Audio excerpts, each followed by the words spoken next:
I have the house, but I don't have fun. What is going to happen if one day all of a sudden I'm no longer around?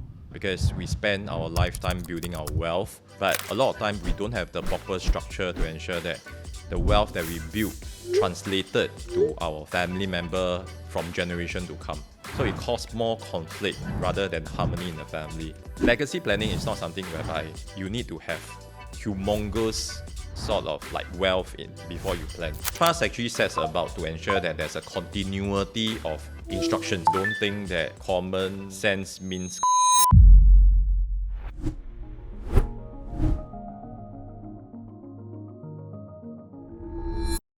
All right, welcome, ladies and gentlemen. Thank you for tuning in to this brand new podcast series, The Strategic Side to Real Estate.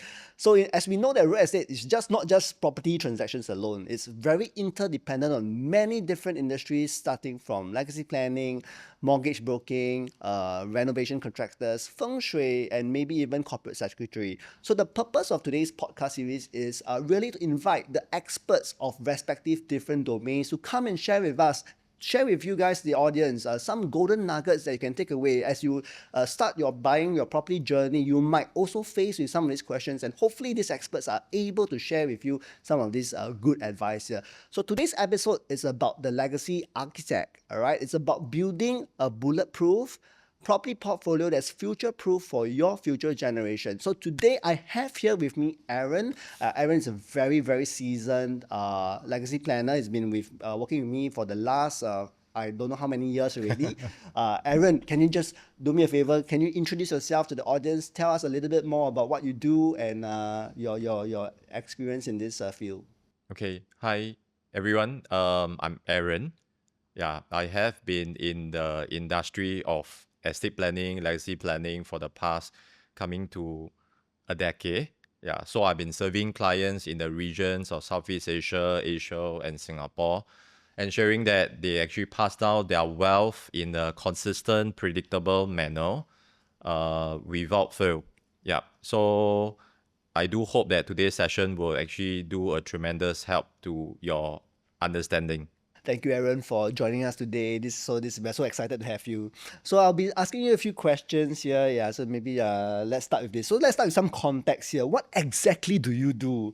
What does a legacy planner do? A lot of the people, they are confused exactly how is a legacy planner role tied into real estate. So maybe can you share with us? Okay, in fact, legacy is something that is very big works in a sense that people always only think about the buying part. The buying part meaning that you buy your insurance, you buy your properties, and so on.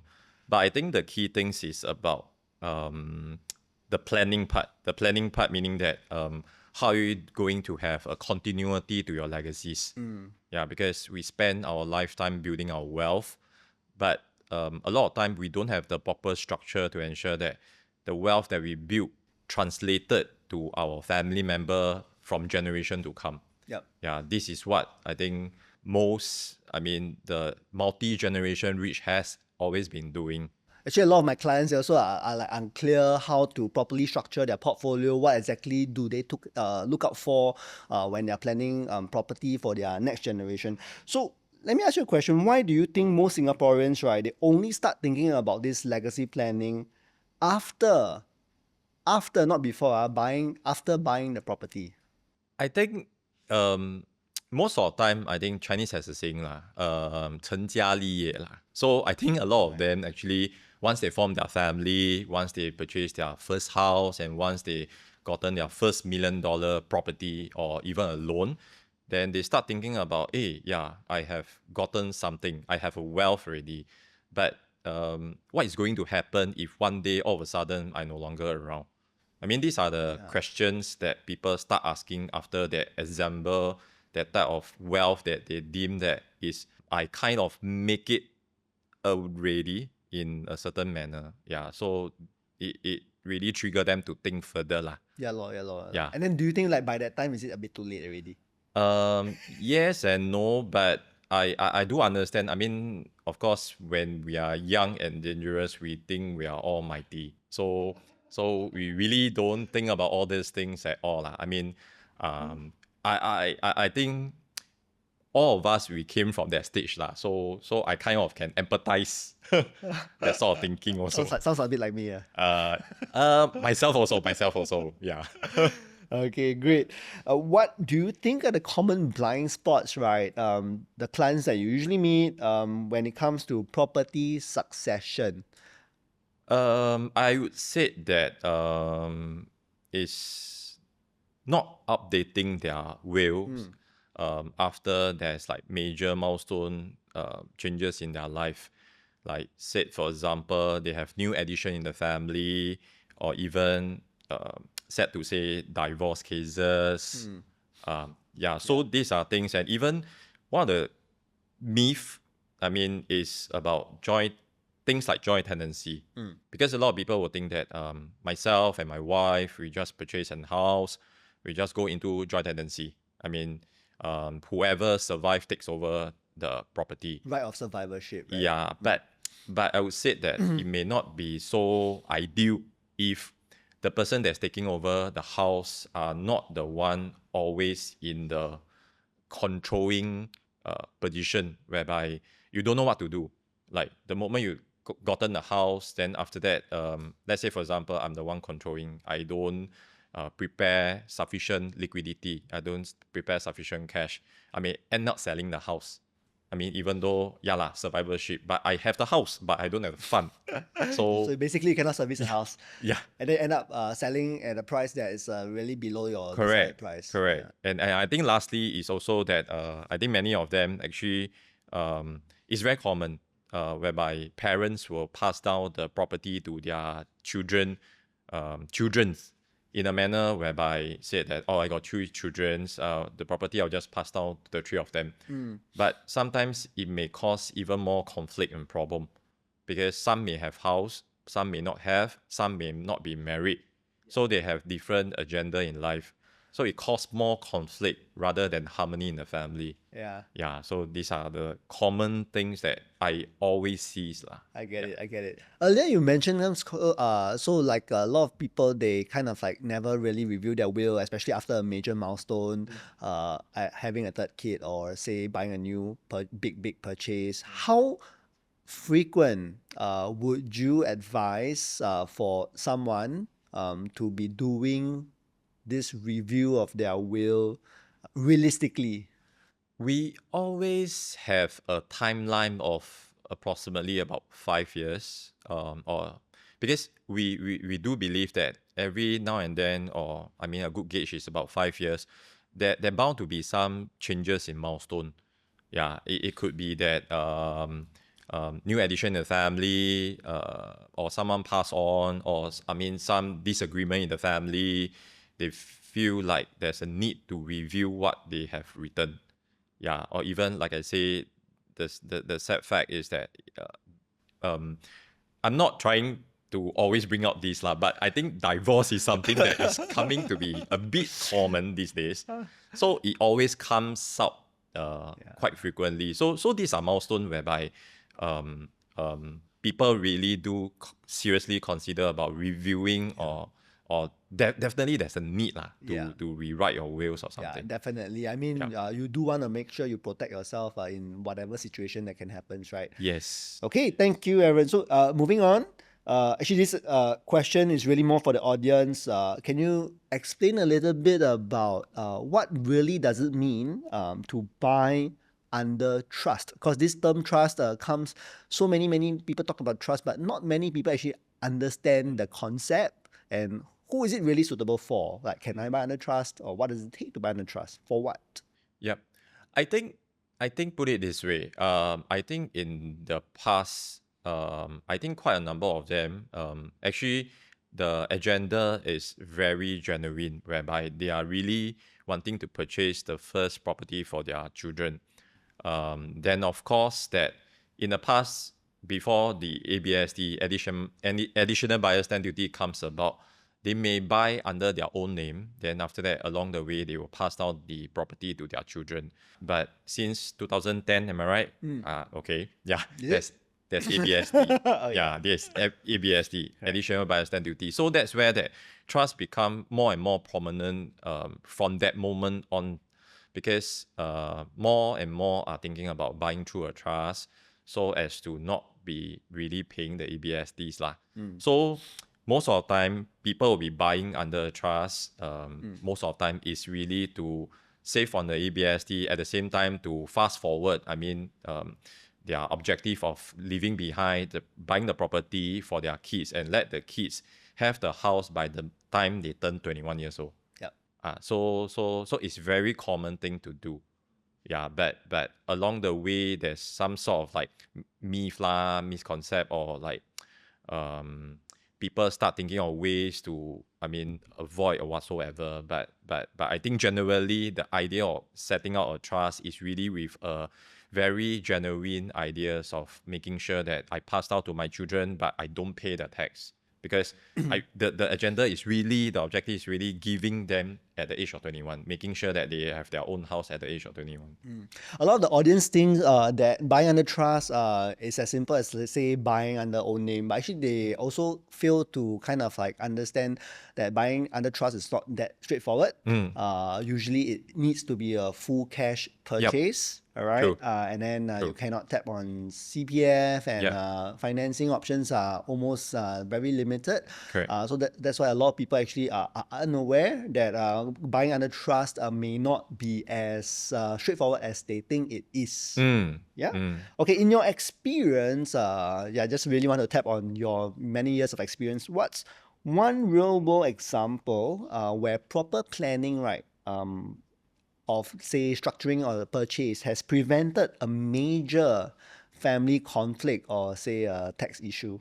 I think one of the key things of having a trust, I think for especially the business owner, put it this way, is that there is always a constant fear of having creditors.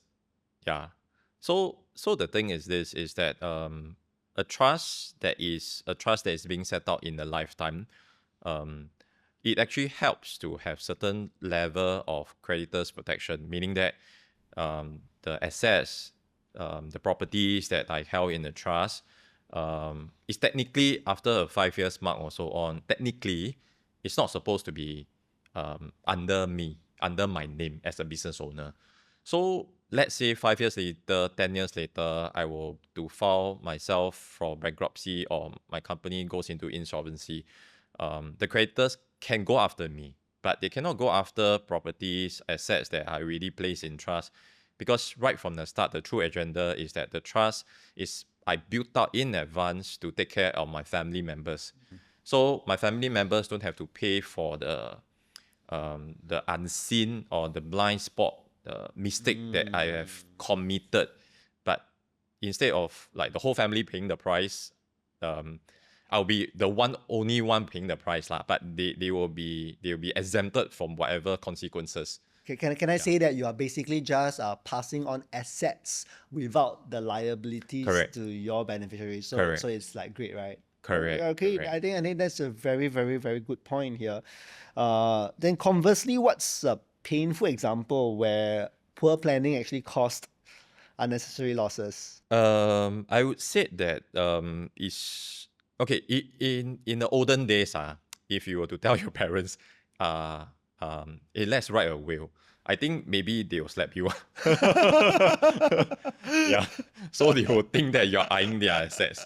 But the thing is this, is that it's a taboo, of course, in our East, Yeah. I mean in the East, in our Asian culture, it's kind of a taboo. But it actually solves a lot of problem, because I mean the richer in a sense of like the more you have, the more that you realize that harmony don't comes easy. Yep. Because there's a lot of things involved. Yeah, people will snatch, people will like, so try ways and means to get their shares lah. The most painful lesson that I have gone through is that I seen family whereby, like just now I mentioned to you, the client actually left behind, or rather the parents actually left behind a bungalow. Yeah, and there are 3 children. And 3 children in the different sets of milestones in their life. One is never going to get married. Then one got married, one married with kids. So different milestones of life. But they are left with that house under 3 names. So everyone got different agenda. and one want to sell, one want to buy, one want to stay. But the worst thing is that the one that want to stay, no money to buy over the shares. Yeah, so then there's where that the spouse involved and so on. Then the entire case become very complicated. So at the end of the day, sometimes us, let's say for example, me being the parents, I just live behind a house. I'll think that the best way, the fairest way is that I just give your three of you one share each lah. Yep. Yeah. But I thought it's fair. But in actual fact, it caused more commotion in the family, and it actually prevented you from wanting the harmony that you really set out for lah, because you thought it's fair. I would say that it's kind of like a lack of understanding of what is the option available in the market lah. All right, I really love that example because it's really real world and very relevant into today's context. A lot of kind of older generation people, they currently own, they're very, very asset rich. And then when they pass down this legacy assets to their children, they don't have a proper kind of way to manage it. And then a lot of the issues, assets, yes, but also a lot of the liabilities and family harmony also gets disrupted because not managed very well. Yeah. So thank you for the example. I could really relate to this. All right. So moving on, how should someone, right, say completely new, start planning legacy wise? Should, let's say they own one property today, how to get started? So the buyers I serve today, generally they range from 30s to 40s. Is there a good age to start? How do they want to get started? If you want to share this good word to them. I would say that be clear lah. Be clear with what you want in the first place. Because sometimes I would say that many of us will be we change our goalposts along the way. Correct. Yeah, but I think it's very important that at the point of time of writing out your will, you need to be very clear that it's more towards of what is going. It's just like writing out a will and buying of insurance, let's say for example, is really thinking of like what is going to happen tomorrow, not just about like 5 years down the road, 10 years down the road. So immediately you need to think about the clarity part lah is very important. It's clear cut. What if tomorrow something happened to me? What I want to do, who I want to pass to, how am I going to equip, let's say, my wife to take care of my family.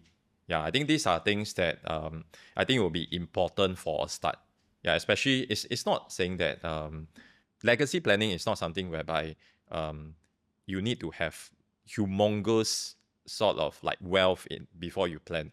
The moment you start to have your house, the moment you start to have your dependents, these are times whereby you need to start thinking, because I would say that the moment you become a parent, especially, the sense of responsibility, at least for me lah, it kicks in immediately. I heard the first crying of my son. Yeah, I would say that the impact is very big. The moment I thought, I'm a father, so suddenly I have such a huge responsibility. So that I think that's the part that people start to. I think it's that moment then we need to start thinking about like planning already. So specifically trigger points to start planning will be what exactly? Specific trigger points? I would say that the moment you start to have dependence. So the moment you have your first kid, you must definitely, besides getting your kids insurance, you have to get your first say will. Yeah. Will create. I would say, you see, sometimes I'm a culprit of it lah. I mean, sometimes we take for granted the presence of our parents. Yeah. It's the moment that I mean for me, it's really the trigger point is my kids also, because it's the time that I realize that I'm responsible for someone else. You see, a very immediate one, because I mean we always look to something. We don't look ourselves in the mirror all the time. Yeah, so I take my parents for granted. I mean, before I become a parent, so the moment I realize that I need to take care of someone, then the dependent part kicks in. It's not saying that my parents is not a dependent, but it's not so impactful. I would say that immediately the kids comes, the responsibility there. So I would say that most of the time, people start thinking about planning the moment they feel there's a very strong sense of responsibility. Totally get it. Yeah. All right, thank you. The next question, I think really relevant. A lot of the audience actually asking me, or my friends are asking me, why am I inviting you here today when it's a real estate podcast? How does actually insurance, wills, and property planning, right? How do these three very different, diverse pillars actually connect together? Very good question. Because I would say that I think Singaporeans are very well versed in insurance, property these days. But I would say that, you see, property is wealth. Insurance is cash, liquid funding. Yeah. But what we didn't realize is that we don't have the structure of an action plan. Action plan meaning that a will actually provide us a clarity of who the money goes to, who the assets goes to. Yep. A trust actually comes about telling us that when this person should be getting the fund and how this person should be getting the fund. So these are structure, these are action plan whereby it makes sure that the wealth in terms of property that I build, the cash that I have properly, and I would say that in a controlled manner distributed to my family member in a way whereby I know that they can live on until the time where they kind of get the maturity to know how to be careful with their spending. So I would say that insurance, will, properties, and so on are important parts in our life. Having said that, I think people usually always think about writing a will, setting out a trust is for the rich. That's why there's always a myth whereby I'm not rich enough, I'm not rich enough. I used to think that all these things are for the rich. Yeah. But you see, you being a realtors, nowadays is always on the newspaper. It's a common sight whereby HDB worth about 500,000, 1 million. So in the context of a lot of other countries, it's quite a huge amount of wealth already. Yeah, because there may be people like, renting out their property in Singapore or selling off their properties in Singapore and stay in places like Malaysia, Indonesia. It's really happening these days. It's not that it's not happening. So you are really handling with huge amount of wealth. Yeah. So I would say that will, trust, all this sort of like action plan becomes more and more important in everyone's day or even day-to-day people's portfolios in a way. A lot of the layman clients that I serve actually don't know what the difference is between will and trust. They think write will so a lot of the client, let me give you a bit of context. So of course, I'm a realtor. There are clients that come to me, they want to buy a property. Generally, they want to buy freehold because of legacy planning. The intention here is like that. They want to buy a property so that when they pass on this property, right, can go to their kids. So that's the very, very overarching kind of concept here. So of course, then yes, the idea of writing will, they understand, so that should I pass on this kind of property, then goes to who gets it whatsoever. But the concept of trust, right, how does it actually come into the picture? A lot of the audience are not very clear about this. Trust in the past, like just now what you have mentioned, is that people will always think that it's for the mega rich for people to evade tax these sort of things. But in actual fact, if you really understand trust is more of a, I always put it this way, is that it's a kind of delay gratification. Yeah, why am I saying like delay gratification? A will be a one-time instruction for you to pass down something to someone or into certain or donate to someone else. But trust actually sets about kind of like it's as if like a company with missions Even though I'm no longer around, my company is still around. The mission are supposed to be continuing. So trust actually sets about to ensure that there's a continuity of instructions. Okay. Yeah, in a way whereby maybe, let's say for example, I would want my kids to get married for sure. Okay, I will use a trust to say that you don't get married, you don't get the fund. Even though I'm not around, you have to get married. These sort of things. So more specific kind of set of instructions Correct. should be properly executed via a trust True. rather than a will. Will. lah. Yeah. Okay. Will is too vague lah. Will is more generic and Okay, and one time off. Yeah. Yep. What do you wish? We worked together for quite some time already. What do you wish for more realtors, right, to actually understand this side of property wealth planning? Realtors is maybe in my understanding lah. Okay, don't get offended lah. in my understanding is that I mean most people would think that realtors are transactional. Yeah. So after one transaction, then we move on. Yeah. So I think the key things about what I think in the market that maybe we are lacking are people telling me the know-how, as in, hey, you are selling this house, then thereafter you are going on to a house for what reason? So that is the time whereby you can let them have a feeling whereby, hey, wow, you are really helping me to start my journey or continue the path with my journey, because I may be going out the property ladder because I want to build my wealth. I mean, that's a success story of Singapore all the time lah. People progress properties, then they may want to exit one day because some of them may be buying a bit landed bungalows and so on, all the way downgrade all the way down to maybe a public housing. I seen cases like that.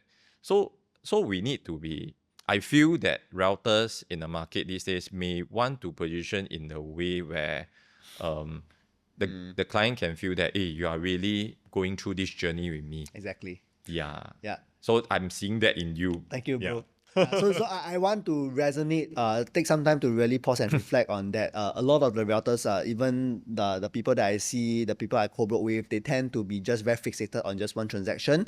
They really just function as what you say, like a transactor.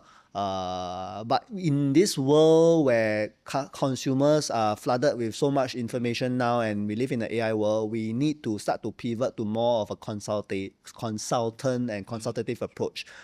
Just purely understanding real estate domain without the full overarching picture of what the client's needs are might come across too quick to propose something. Yep.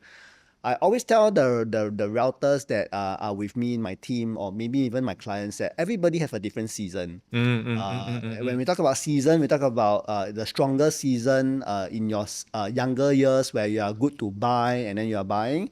But then you're talking about your autumn and winter season in your 50s and 60s where you are in the season of kind of like restructuring, divesting, and making sure that your property portfolio is bulletproof and future-proof for your future generation.